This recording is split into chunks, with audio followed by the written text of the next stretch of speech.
Whose children are they? Whether it's critical race theory or gender identity taught to kindergartners, American parents are demanding a greater say in public school instruction. A new documentary exposes what is happening in classrooms around the country and how parents can fight back. Well, joining us with more is Rebecca Friedrich, one of the producers of the new documentary film, Whose Children Are They? She's founder of the For Kids and Country movement and author of the book Standing Up to Goliath. Hi, Rebecca. It's a pleasure. So explain what you have found. Is it just a few schools that are teaching critical race theory and sexualizing young children, or is it widespread? These so-called teacher unions are not really representing teachers, and they're not really a traditional union in the sense people would think of a union. They're actually pushing a very far left political agenda by using our schools to indoctrinate children, to indoctrinate teachers, to bully teachers.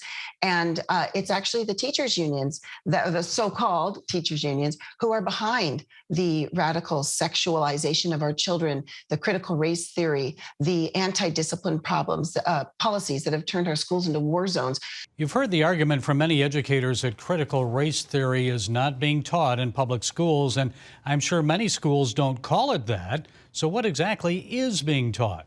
It comes disguised as a lot of different things. It might be welcoming schools. It might be called social emotional learning. It might be called all sorts of equity, and there's all kinds of labels on it. But it's critical race theory. What is critical race theory? It's basically divide and conquer.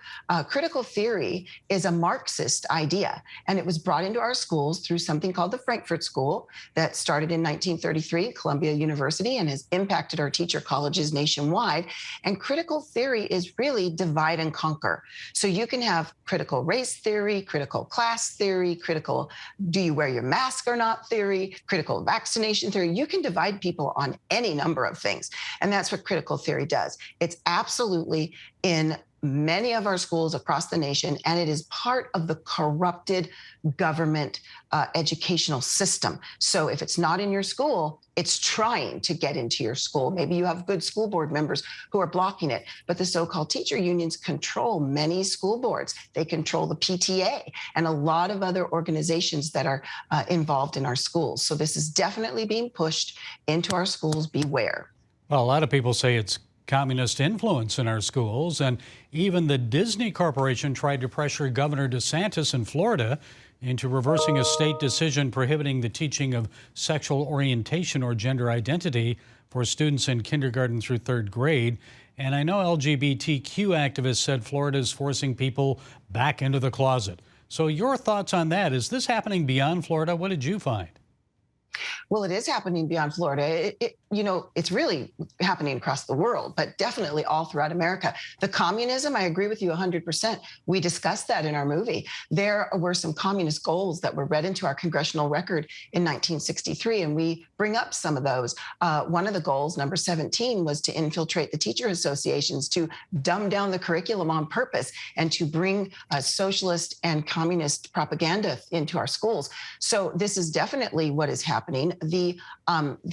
Here's what our founders told us, our American founders.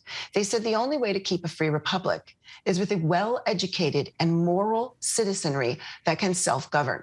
These communists seek to undermine our free republic. They're actually making a whole lot of progress, as is obvious today. But what did they do? They sought to undermine our excellent education and undermine the morals of our children and our families. So that's why they're pushing this whole sexualized gender identity agenda, because they're trying to undermine the morals of our children. They're also telling them, your parents don't know better. Your parents are old-fashioned. You know better. You can be a transgender. You can sleep with anybody you want. You can be whoever you want. They're teaching our children lies, and they're damaging their very identities, and the identities that God gave them, that God said that how he designed them, male and female, and knitted them in their mother's womb. And they're being told by our government school system that, no, that's not true. So this is an atheist agenda, a communist agenda for sure. And there are many, many organizations that are involved. And the documentary, Whose Children Are They? How can people see the film? They can go to whosechildrenarethe.com and they'll find there a button that says Bring to My Church. They can actually host their own event at a church or community center or school by clicking Bring to My Church. They can also sign up for updates for future opportunities for this film once those become available. And a prediction from you, Rebecca, people always seem to vote pocketbook issues. So to what extent, how important will curriculum and parental rights and public education be when voters go to the polls this fall? I hope it will be at the tippity top. Because of the COVID situation that exposed what's happening in a lot of our schools. And like I said, it's not good teachers, it's activists who are promoting these things in a very corrupt system. Parents are discovering that they really don't have a voice and that they're being bullied and their kids are being, indoctrinated and their families are being undermined. So I would hope that people are connecting the dots now, that they would learn what our founders knew from day one, that education is the most important thing we can do. We need to keep government out of it.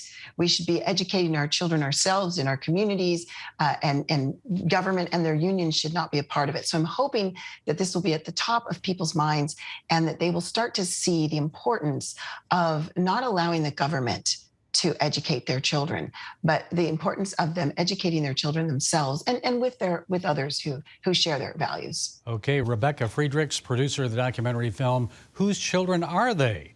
Thank you for taking time to share with us. We appreciate it. Thank you. It's been a pleasure.